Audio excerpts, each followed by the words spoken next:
May mga lugar na pangmatagalan. May mga lugar na dinadaanan lang. Parang Hong Kong. Hi classmates! Ang video essay na ito ay tatalakayin ng iba't ibang aspeto ng gender at media sa pelikulang Hello, Love, Goodbye na pinalabas noong 2019. Nais ng video essay na magbigay ng halimbawa paano inilalarawan at kinakasangkapan ng pelikula ang mga temang may kaugnayan sa kasarian at kung papaano ito nakakaambag o nagpapabago sa umiiral na pamantayan at representasyon ng kasarian sa media. Bakit nga ba Hello, Love, Goodbye?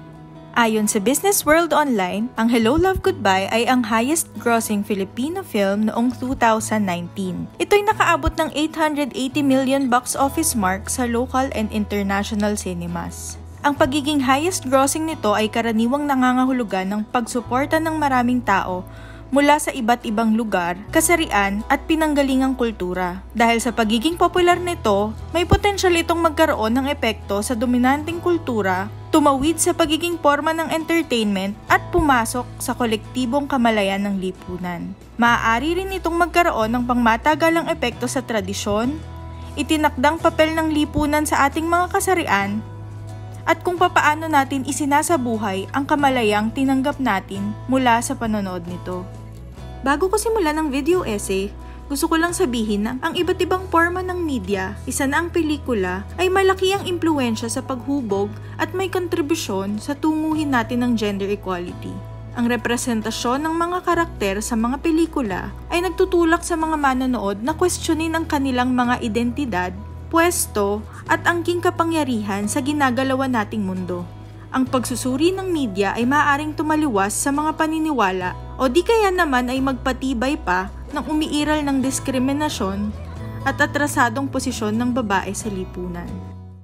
Ang pelikulang Hello, Love, Goodbye ay mula sa direksyon ni Cathy Garcia Molina. Pinagbibidahan ito ni Joy na ginanapan ni Catherine Bernardo at Ethan na ginanapan naman ni Alden Richards.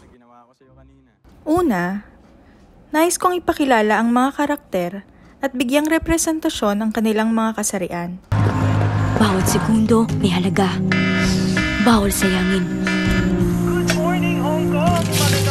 Siya si Joy, Pilipina, kontraktual, at nagtatrabaho bilang isang domestic helper sa Hong Kong. Ito ang mga identidad at kultural na pagkakilanlan niya sa pelikula. Nagsisimula ang kanyang trabaho bago sumikat ang araw habang naglalakbay siya sa mga siksikang kalye malayo sa kanyang pamilya.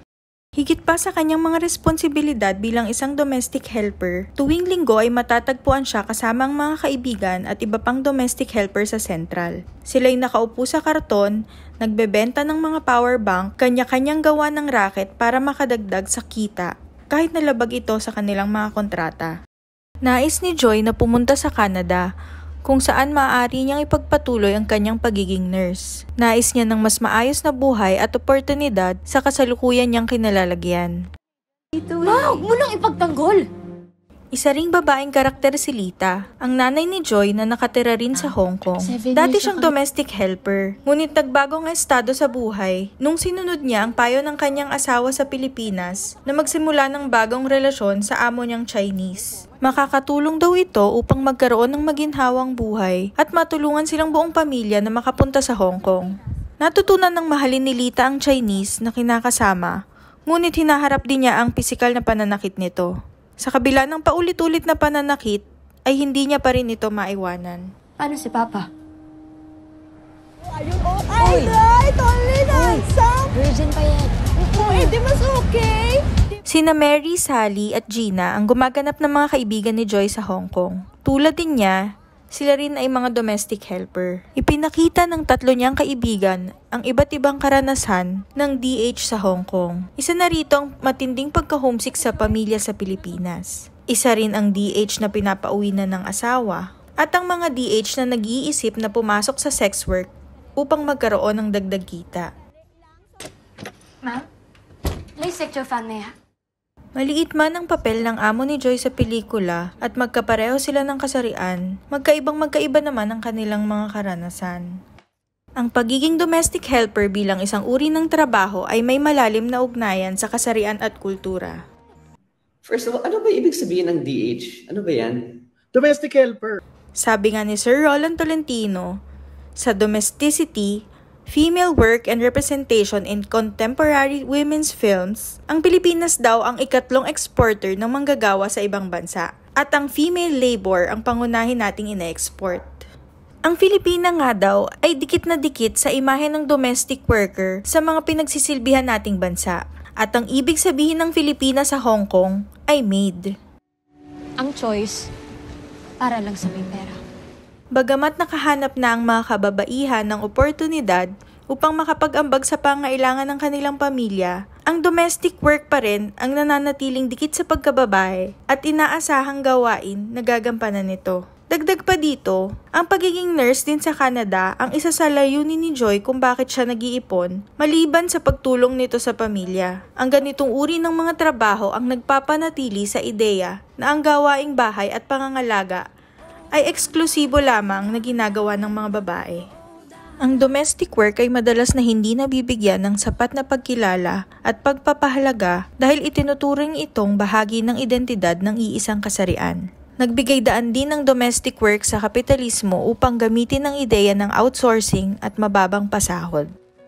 Bagamat isang DH si Joy, ang kanyang karakter ay umahamon naman sa inaasahan ng ugali ng babae na pasibo at tagasunod lamang sa kalalakihan at dominanteng kultura. Sa simula pa lang ng pelikula, hawak na ni Joy ang buhay niya. Malinaw ito kung saan siya papunta. Prioridad niya ang sarili at pangarap at nakita niyang mahalagang bahagi ito para lumawak ang pagpipilian niya sa buhay. Hindi naging hadlang ang kasarian sa paggawa niya ng kahit anong racket at trabaho upang makamtan lang ito.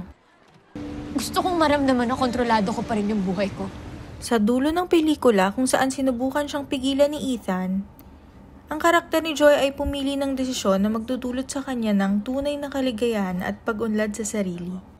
Ang pagkilala ni Joy sa kanyang kakayahan at karapatang magpasya ay nagpapalakas sa kanyang pagkatao at naglalagay sa kanya sa posisyon ng kapangyarihan at kontrol. Dagdag pa dito, ang pagdedesisyon niya para sa sarili ay maaaring magbigay daan sa pagtuklas at pagrespeto sa kanyang kagustuhan at pangangailangan. That's why I don't care about your mother. Just because I pay you half, you do this to her? No, Mom. Yes, that's what you are doing. 我哋傾好咗㗎。I don't care what you did at the net, but you work for me at the daytime. I own half of you. Sa pelikula, nakakita ko ng dalawang uri ng power dynamics. Ito'y sa pagitan ni Joy at ng amo niya. Kahit na pareho sila ng kasarian, magkaiba sila ng kultura at identidad. Si Joy ay nakakaranas ng hamon sa ibang bansa sa usapin ng pag-angkop sa wika at kultura. Mahirap ang kanyang kinalalagyan na posisyon dahil nakadepende siya sa kanyang amo para sa trabaho at tirahan. Karaniwan siyang nagtatrabaho ng mahabang oras sa paglilinis, pagluluto, at pag-aalaga ng bata at matandang miyembro ng pamilya. Samantala, ang amo naman ni Joy ay isang middle-income Chinese. May pribilehiyong magkaroon ng iba't ibang oportunidad upang may pagkakitaan. Bilang employer, nasa posisyon ito ng otoridad at kontrol. Ang amo niya ay maaaring magtakda ng kondisyon ng empleyo tulad ng sahod at oras ng trabaho. Ang ganitong uri ng dynamics ay maaaring lumikha ng isang di pantay na kapangyarihan kung saan may mas kontrol ang amo, samantalang limitado naman ang kakayahan at kapangyarihan ng mga DH. Mahalagang makita dito ang usapin ng intersectionality dahil nagbibigay diin ito na ang isang karakter ay maaaring makaranas ng diskriminasyon dahil sa identidad at pagkakilanlan. Bagamat parehas ang kasarian nila, maaaring magdulot ng opresyon ng isa dahil sa iba't ibang sistema ng kapangyarihan tulad ng kanyang lahi, estado sa buhay, o di kaya naman ay level ng pag-aaral. Welcome drink for you, madam. Sino nagpapabigay?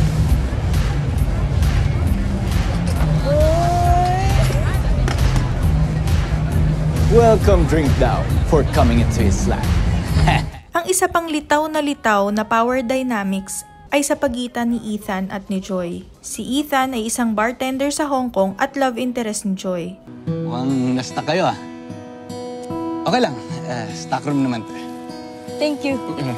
Malapit na itong maging permanenteng residente sa Hong Kong at pangarap niyang magbukas ng sarili niyang bar balang araw. Masasabi kong isang stereotype na lalaki si Ethan dahil paiba-iba ito ng karelasyon at gumagawa siya ng mga pamamaraan upang dumepende si Joy sa kanya at talikuran ang sarili nitong pangarap. Mahal, papalit-palit ng trabaho, papalit-palit ng chicks. Makakahanap ka ng katapat mo.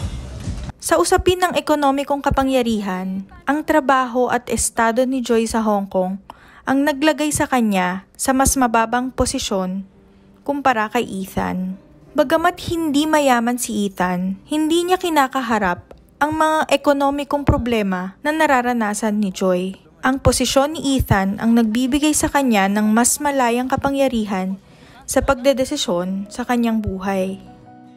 Ang tradisyonal na papel ng kasarian ay nagbigay ng kapangyarihan at pribilehiyo sa mga kalalakihan habang inilalagay nila ang mga kababaihan sa mas mababang posisyon. Ang karakter ni Ethan ay nagambag sa tradisyonal na pagtingin sa mga lalaki na tagapagligtas ng mga babae at ito'y lumilikha ng ideya na tanging sila lamang ang maaaring magbigay ng pinansya at pangangailangan ng mga babae at wala itong kakayanang tumayo para sa sarili. Masaya akong natutulungan kita, masaya akong naibibigay ko sa'yo lahat ng kailangan mo. Basta, magkasama lang tayong dalawa. Basta dito ka lang sa tabi ko. Ang power dynamics ni Joy at Ethan ay naapektuhan ng kanilang socio-ekonomikong pinagmulan, identidad, at kinalalagyan ng posisyon ng kasarian sa lipunan. Kasi naplano mo na lahat eh. Hinanap ko kung nasan ako doon. Para sa'yo lahat yun. Lahat ng gusto mo para sa akin. Pero hindi mo ko tinanong kung anong gusto ko, kung anong kailangan ko. Yung matupad ko yung pangarap ko para sa sarili ko. Ang issue at tema ng domestic helper sa pelikula ay nakita na natin sa storya ni Flor Contemplacion noong 1995 at Sara Balabaga noong 1997. Ang ganitong mga tema ay nasa genre ng melodrama na tumatalakay sa pangamba ng DH dahil sa nasa ibang bansa sila at nangangamba sa pang-aabuso sa paligid. Kaiba ang Hello, Love, Goodbye dahil mas nakatuon ito sa karanasan ng individual kaysa sa pagtatalakay sa panlipunang agenda. Dahil sa ang pelikula ay mula sa malaking production company ng Star Cinema at ABS-CBN Productions, malaki ang budget ng produksyon na nagbibigay sa kanila ng access sa pagkuha ng sikat na mga artista. Ngunit maituturing nga bang pagiging feminist ang karakter ni Joy?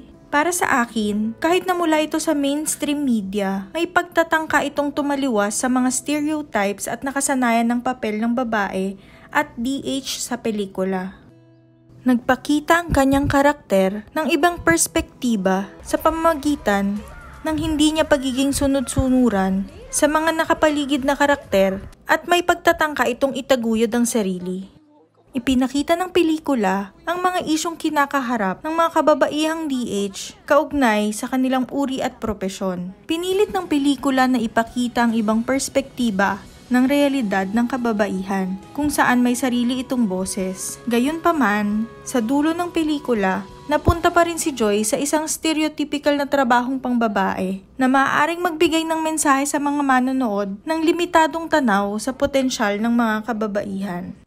Sa mga diskusyon sa klase, natutunan kong dapat na multidimensional ang pagtatalakay ng mga babaeng karakter sa anumang forma ng media. Dapat na may character development ito, nilalabanan ng mga nakadikit na stereotype at nagpapakitang may boses ito na kayang marinig at makaimpluwensya ng mga disadvantaged kagaya niya. Mahalaga rin sa iba't ibang forma ng media ang pagtatalakay ng sarili at posisyon nito sa lipunan. Ang pagsusuri ng iba't ibang identidad tulad ng edad, lahi, at uring pinanggalingan ay mahalagang salik upang bigyang realidad ang magkakaibang karanasan ng kababaihan. Hindi lang ito dapat nakukulong sa mga pamantayan ng mga lalaki o di kaya naman ay mga kanluraning sukatan. Nandito na, palaging hahawakan iyong